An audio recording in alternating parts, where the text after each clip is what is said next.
एक पिता ने अपने बेटे की बहुत अच्छे से परवरिश की, उसे अच्छी तरह पढ़ाया लिखाया और एक सफल इंसान बनाया। इसी के बल पर बेटा एक कंपनी में बड़ा अधिकारी बन गया।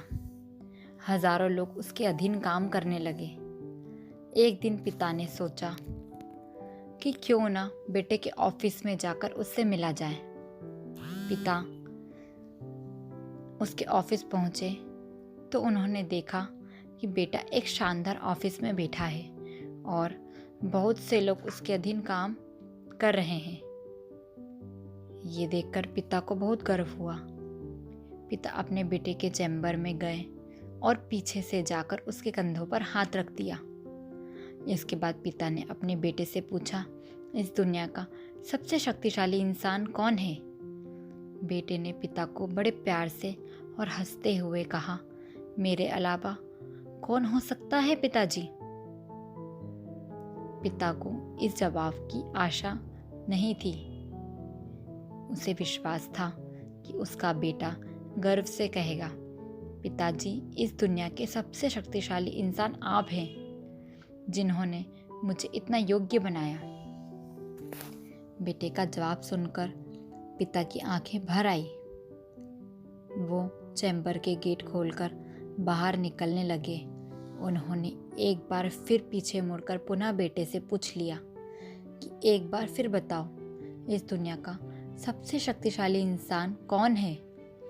पुत्र ने इस बार कहा, पिताजी, आप इस दुनिया के सबसे शक्तिशाली इंसान हैं। पिता ये सुनकर आश्चर्यचकित हो गए।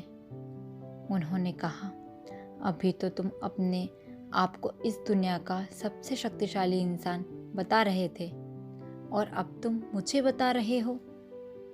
बेटे ने हंसते हुए उन्हें सामने बिठाया और कहा, पिताजी, उस समय आपका हाथ मेरे कंधों पर था।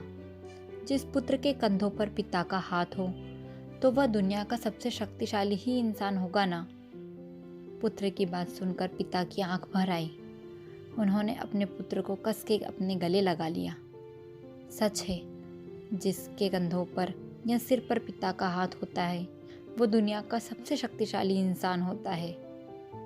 हर पिता चाहता है कि वो अपनी संतान को अच्छी से अच्छी शिक्षा प्रदान करें ताकि वह भविष्य में कुछ बन सके। बदलते समय में देखने में आता है कि इस काबिल हो सके।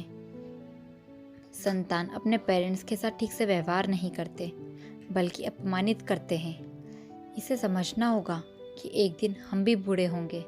उस समय हमारी भी संतान ऐसे ही व्यवहार हमारे साथ करेगी।